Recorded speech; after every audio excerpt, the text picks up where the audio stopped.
हो और बहुत सारे लोग तुम्हारी इस ताकत का इस्तेमाल गलत कामों के लिए कर सकते हैं। जिसके बाद रियोमा भी ये डिसाइड कर लेता है कि वो अपने मैजिक को ज्यादा इस्तेमाल नहीं करेगा। जिसके बाद एलियारा उससे उसकी मैजिक कैपेसिटी के बारे में पता करती है। वो ये कहता है कि 1,98,000 और यहाँ पर एक और बंदा खड़ा होता है जिसका नाम होता है सेबस और वो ये बताता है कि ज्यादा मैजिक होना भी एक दिक्कत की बात है क्योंकि न्यू मैजिक सीखने में और उसे कंट्रोल करने में थोड़ी बहुत दिक्कतें आती हैं। और जब रियोमा एलियारा से उसकी मैजिक कैपेसिटी के बारे में पता करता है तो वो ये कहती है कि मेरी कैपेसिटी 2 लाख है। और ये सुनने के बाद रियोमा काफी शॉक्ड हो जाता है और वो ये सोचता है कि इसे ये ताकत उसी बंदे से मिली होगी। जिसके बाद एलियारा रियोमा से ये प्रॉमिस करवा लेती है कि वो उसे मैजिक सिखाएगा। और फिर अगली सीन में हम ये देखते हैं कि ये सारे टेमर गिल्ड के अंदर पहुंच जाते हैं और यहाँ जाने के बाद एलियारा और रियोमा इसके अंदर रजिस्टर करवा देते हैं। और इस गिल्ड के अंदर अब एक नया रूल आ चुका है और अब बंदों की रैंक उनके मॉन्स्टर्स पर डिपेंड करती है जिन्हें वो टेम करते हैं। और यहाँ पर रियोमा के पास स्लाइम्स हैं तो उसका लेवल काफी कम होगा। और ये सारी बातें सुनने के बाद जैमिल उसे एडवेंचरर गिल्ड के अंदर जाने के लिए बोलते हैं जहाँ पर रियोमा की स्किल्स का टेस्ट होता है, जहाँ पर वो पहले टेस्ट को बड़ी आराम से पार कर देता है। और फिर अगले टेस्ट में हम ये देखते हैं कि रियोमा को उड़ते हुए टारगेट्स के ऊपर निशाना लगाना होता है और वो बड़ी आराम से इनके ऊपर निशाना लगा रहा होता है। और तभी अचानक हम ये देखते हैं कि एक साथ 4 टारगेट्स उसकी तरफ आ रहे होते हैं और रियोमा एक ही बार में उनके ऊपर निशाना लगा लेता है। और ये देखकर सारे लोग हैरान हो जाते हैं। और इसके बाद हम ये देखते हैं कि वो बंदा जो कि रियोमा का टेस्ट ले रहा होता है वो उसके ऊपर एक नाइफ फेंक देता है, पर रियोमा बड़े आराम से उसको डॉच कर लेता है और अपने अर्थ मैजिक का इस्तेमाल करके जमीन के अंदर से एक नीडल निकाल लेता है और इस बंदे के ऊपर हमला कर देता है। और ये देखकर इस बंदे की फट जाती है और वो टेस्ट को यहीं पर खत्म कर देता है और ये बताता है कि मेरा नाम है वॉर्गन और मैं एडवेंचरर गिल्ड का मास्टर हूँ। जिसके बाद वॉर्गन सभी को ये बताता है कि रियोमा ने सारे टेस्ट पास कर लिए हैं। और ये सुनने के बाद एलियारा काफी खुश हो जाती है। और फिर अगली सीन में हम ये देखते हैं कि वॉर्गन रियोमा का नाम एडवेंचरर गिल्ड के अंदर लिख देता है और उसे उसका कार्ड दे देता है जिसके ऊपर उसका रैंक जी लिखा हुआ होता है। और यहाँ पर वॉर्गन उसे जी से स्टार्ट करने के लिए कहता है। और इसके बाद हमारा सीन चेंज होता है और हम ये देखते हैं कि रियोमा एडवेंचरर गिल्ड के अंदर अपने लिए जॉब ढूंढ रहा होता है और यहाँ पर उसे अपने लिए एक जॉब भी मिल जाती है और वो ये सोचता है कि मैं इस जॉब को आराम से कर सकता हूँ। जिसके बाद रियोमा अपने स्लाइम्स को एक पेटी के अंदर डालकर अपने मिशन के लिए निकल जाता है। और जैसे ही वो एक घर का दरवाजा नॉक करता है तो अंदर से एक लड़की बाहर आती है और उसके घर में से काफी गंदी बदबू आ रही होती है। जिसके बाद रियोमा इस लड़की को अपना नाम बताता है और ये कहता है कि मैं एडवेंचरर गिल्ड से आया हूँ यहाँ पर सफाई करने के लिए और ये जॉब क्लीनिंग की होती है। तभी रियोमा अपने मन में ये सोचता है कि मैं पहली बार एक कैट बीस्ट को देख रहा हूँ। और ये सारी बातें सुनने के बाद ये लड़की रोना शुरू कर देती है और ये कहती है कि मेरा नाम है मिया और थैंक्स तुम मेरे घर को साफ करने के लिए आ गए। और ये देखकर रियोमा को अंदर ही अंदर चिंता होने लगती है, अरे यार कहीं ऐसा तो नहीं होगा कि मेरा पहला मिशन मेरा आखिरी मिशन बन जाए, क्योंकि इसको देखकर मुझे काफी अजीब लग रहा है और इसका तो नाम भी मिया है। और इसके बाद हम रियोमा को देखते हैं जो कि मिया के घर के अंदर आ जाता है और यहाँ पर काफी सारा कूड़ा पड़ा होता है। जिसके बाद मिया उसे अपनी कहानी बताना शुरू करती है कि एक दिन यहाँ पर अचानक से थोड़ा कूड़ा आया, फिर देखते ही देखते यहाँ पर कूड़ा बढ़ने लगा और किसी ने भी इसे साफ करने से मना कर दिया। और वो ये सारी बातें बताते हुए रो रही होती है। और इसके बाद हम रियोमा को देखते हैं जो कि पास ही में एक बिल्डिंग के अंदर जाता है और वहाँ जाने के बाद अपना एक स्कैवेंजर स्लाइम निकाल लेता है। जिसके बाद ये स्लाइम छोटे छोटे स्लाइम्स के अंदर बढ़ जाता है और यहाँ का सारा कूड़ा खाकर खत्म कर देता है। और फिर वो मिया के घर जाकर भी उसके घर का सारा कूड़ा अपने स्लाइम से खत्म करवा देता है और यहाँ तक कि वो टूटी हुई वॉल को भी अपने स्टिकी स्लाइम से सही कर देता है। और ये सारा कुछ देखकर मिया इमोशनल हो जाती है। जिसके बाद वो बार बार रियोमा को थैंक्स बोल रही होती है और रियोमा उससे पूछता है क्या ये जॉब कंप्लीट हुई और वो हाँ बोलकर इस कॉन्ट्रैक्ट पर साइन कर देती है। और साइन करने के साथ साथ वो रियोमा का अमाउंट भी बढ़ा देती है। और ये सारा कुछ कंप्लीट करने के बाद रियोमा यहाँ से जा रहा होता है और ये सोचता है कि मुझे ऐसा लगता है कि मैं इस वर्ल्ड के अंदर रह सकता हूँ। जिसके बाद वो गिल्ड के अंदर पहुँच जाता है जहाँ पर उसे उसके काम की कमाई मिल जाती है, यानी कि उसकी मेहनत का पसीना,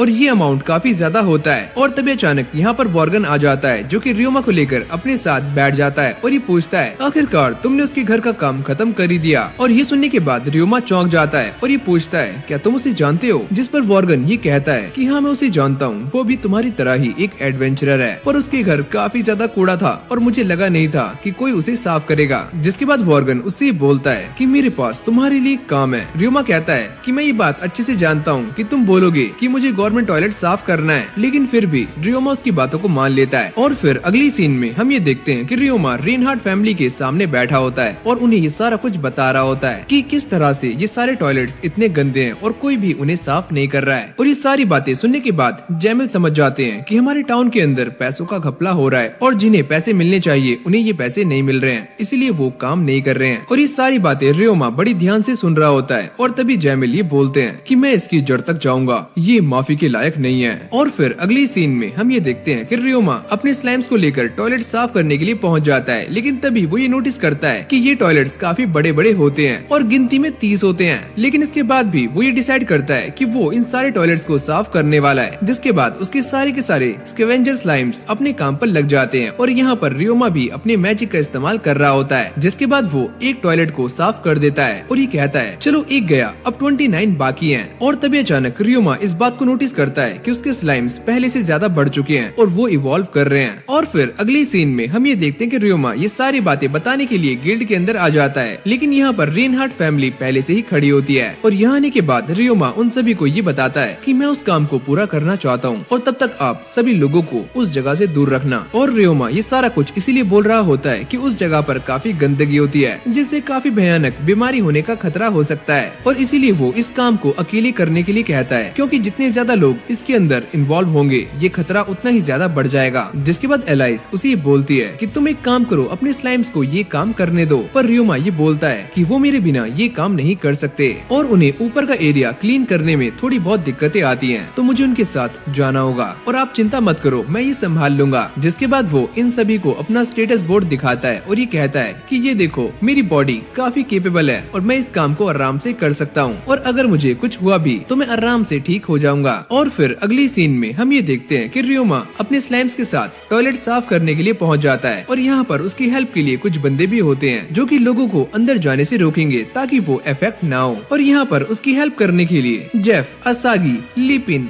एना, मिजेलिया और सीलिया को रखा जाता है और लास्ट में वही लड़की होती है यानी कि मिया। और फिर अगली सीन में हम ये देखते हैं कि रियोमा अपने काफी सारे स्लाइम्स को एक साथ जोड़कर एक काफी बड़ा स्कैवेंजर स्लाइम बना देता है। जिसके बाद वो अपने काम पर लग जाता है और ये सारे स्लाइम्स बड़ी तेजी से इस पूरे टॉयलेट को साफ कर रहे होते हैं और एकदम चमका रहे होते हैं बिना कॉलिन के और बिना लाल और नीले हार्पिक के। जिसके बाद जैमिल फैमिली रियोमा की हेल्प करने के लिए वहाँ पर कुछ खाना और दवाइयाँ भेजती है जो कि बाहर खड़ी हुई बीस्ट गर्ल ले लेती है। जिसके बाद वो अपना काम करके अपनी दवाइयाँ और खाना खा लेता है और सारे लोग उसे रेस्ट करने के लिए बोल रहे होते हैं, लेकिन रियोमा उन्हें मना कर देता है और दोबारा से काम पर लग जाता है। और ये देखकर सारे लोग उससे बहुत ही ज्यादा इम्प्रेस हो जाते हैं और फिर देखते ही देखते उसके स्कैवेंजर स्लाइम्स और भी ज्यादा बढ़ने लगते हैं और ये 1000 से 3000 हो जाते हैं। और जैसे ही 3 दिन खत्म होते हैं तो रियोमा ये सारे टॉयलेट साफ कर देता है और ये देखकर सारे बहुत खुश हो रहे होते हैं और यहाँ पर मिया उसे गले से लगा लेती है। जिसके बाद रियोमा एडवेंचरर गिल्ड के अंदर जाकर ये सारी रिपोर्ट्स दे देता है और तभी वॉर्गन ये बोलता है कि तुमने काफी अच्छा काम किया, अब जाकर तुम आराम करो। लेकिन ये बंदा दोबारा से अपने काम पर निकल जाता है और इसे काम करते करते सुबह हो जाती है और वो ये सोचता है कि मैंने काफी लंबे टाइम से ऐसे काम नहीं किया। जिसके बाद वो अपनी पास्ट लाइफ को याद करना शुरू कर देता है जब वो सुबह से लेकर रात तक काम किया करता था और जब वो अपना काम खत्म करके घर जाया करता था तो उसकी मॉम उसका स्वागत करने के लिए हमेशा तैयार रहती थी। और यहाँ पर रियोमा अपनी मॉम को याद कर रहा होता है कि चाहे मैं घर कितना भी लेट गया हूँ वो हमेशा उठी रहती थी मेरा स्वागत करने के लिए। और इसके बाद वो ये बताता है कि एक दिन अचानक से उसकी मॉम मर गई, लेकिन उसकी आंखों से एक भी आंसू नहीं निकला। बस उसे ऐसा लगा कि उसके दिल में एक काफी बड़ा छेद हो गया है और वो ये सोचता है कि मैंने अपनी पास्ट लाइफ में जो भी खोया है वो मुझे दोबारा नहीं मिल सकता। और फिर अगली सीन में हम ये देखते हैं कि जैसे रियोमा दरवाजा खोलता है तो पूरी की पूरी जैमिल फैमिली उसका इंतजार कर रही होती है और उसके सामने खड़ी होती है और ये देखकर वो काफी चौंक जाता है और अचानक से रोना शुरू कर देता है। जिसको देखकर एलाइस ये बोलती है कि आखिरकार तुम रो क्यों रहे हो, मुझे बस पुराने दिनों की याद आ गई। और ये सुनने के बाद एलाइस उसे हक कर लेती है और तभी एलियारा ये बताती है कि तुम हमें एक फैमिली की तरह मानते हो, ये काफी अच्छी बात है और हम भी तुम्हारी फैमिली हैं। और ये सारी बातें सुनकर रियोमा और भी ज्यादा रोना शुरू कर देता है और ये सोचता है कि मुझे ऐसा लगता था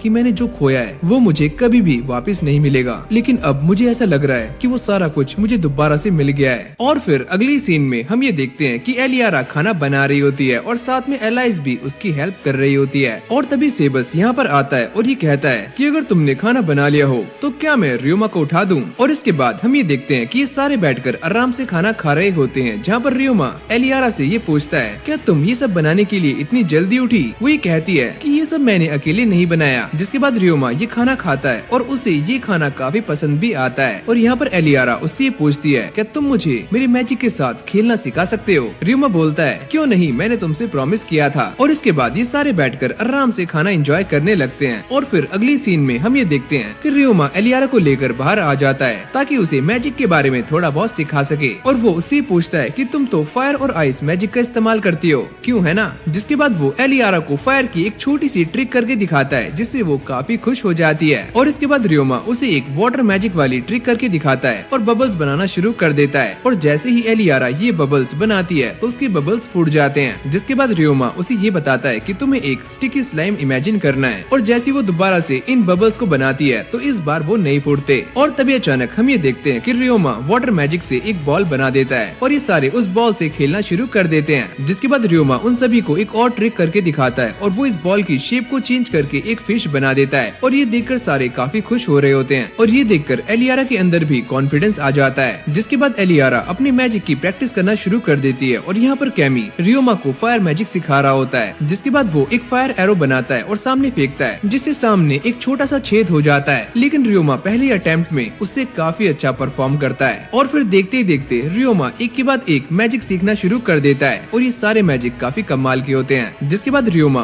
विंड, आइस और फायर की शील्ड बनाना भी सीखता है और वो ये पूछता है कि अगला मैजिक कौन सा है। और तभी कैमी ये बोलता है कि मेरे ख्याल से मैंने तुम्हें सारा कुछ सिखा दिया है और मुझे इतना ही आता था। जिसके बाद सेबस यहाँ पर आ जाता है और रियोमा उसे अपना टेलीपोर्टेशन मैजिक दिखाना शुरू कर देता है। और इसके बाद सेबस उसे डायमेंशन होम मैजिक करना भी सिखाता है। और ये एक ऐसा मैजिक है जिसके अंदर काफी सारा सामान रखा जा सकता है और यहाँ तक कि लिविंग थिंग्स भी। जिसके बाद रियोमा इसकी बार बार प्रैक्टिस कर रहा होता है और लास्ट में वो कामयाब हो जाता है और सेबस ये देखकर काफी खुश होता है। और फिर अगली सीन में हम ये देखते हैं कि ये सारे गिमूल की एक माइन के अंदर जा रहे होते हैं और इन सभी का गोल होता है कि एलियारा को मॉन्स्टर कॉम्बैट में ट्रेन करना। और यहाँ पर जैमिल फैमिली ये बता रही होती है कि हमारी फैमिली के अंदर एक बच्चे को हर चीज में काफी अच्छा होना जरूरी है, चाहे वो मैजिक हो या फिर पढ़ाई। इसका मतलब इस फैमिली में रहना काफी मुश्किल है। अगर मैं इस फैमिली में रहता तो पक्का मैं यहाँ से भाग जाता, क्योंकि भाई ना तो मेरे पास मैजिक है और पढ़ाई वो तो मुझसे होती नहीं है। और इसके बाद ये सारे माइन के पास पहुँच जाते हैं जहाँ पर रियोमा अपने स्लाइम्स को बाहर निकाल लेता है और ये सारे अलग अलग माइंस के अंदर जा रहे होते हैं। यानी कि रेनहार्ट का ग्रुप किसी और माइन में जा रहा होता है। और जाते हुए कैमी रियोमा को ये बताता है कि रेनहार्ट और वो सभी लोग काफी स्ट्रॉन्ग हैं। अगर वहाँ पर मॉन्स्टर्स हुए भी तो ये सारे उन्हें आराम से टपका देंगे।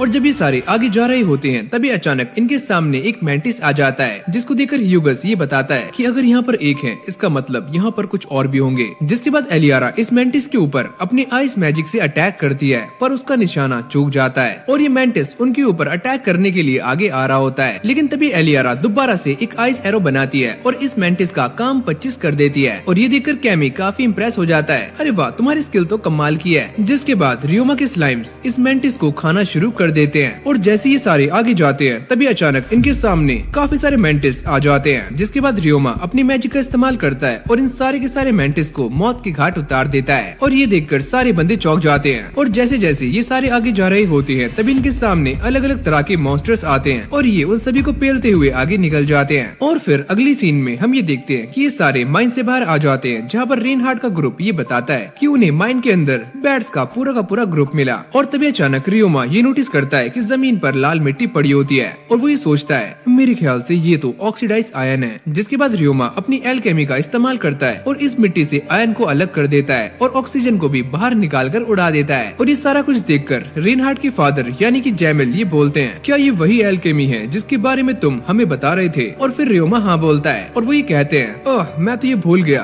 कि मुझे तुम्हें किसी से मिलवाना है। जिसके बाद जैमिल उसे लेकर एक बंदे के पास आते हैं और ये बंदा रियोमा की एल्केमी देखकर काफी चौंक जाता है और ये बोलता है, मुझे अपने ऊपर बिल्कुल भी विश्वास नहीं हो रहा कि मेरे सामने एक असली एल्केमिस्ट खड़ा हुआ है। और वो उसकी सारी चीजों को देखकर काफी हैरान हो रहा होता है। और फिर ये बंदा इन सारी चीजों को बेचने की जिम्मेदारी ले लेता है। लेकिन तभी रियोमा ये बोलता है, मैं नहीं चाहता कि किसी को भी इसके बारे में पता चले कि ये सारी चीजें मैंने बनाई हैं। जैमिल कहते हैं, हाँ ये बिल्कुल सही बोल रहा है क्योंकि इसकी एज भी 11 साल है। और सच बात तो ये है कि अगर किसी को भी इसके बारे में पता चला तो वो इसे किडनैप भी कर सकते हैं। और तभी रेन हार्ट ही बोलता है कि मैं ये चाहता हूँ कि इस सारे सामान का प्रॉफिट सारा का सारा रियोमा को मिले। जिसके बाद सारे लोग उसे लेने के लिए फोर्स करना शुरू कर देते हैं। और तभी रियोमा की आंखों में आंसू आ जाते हैं। इतने सारे अच्छे लोग जो मेरी परवाह करते हैं, आखिरकार यही होती है असली खुशी। और इसके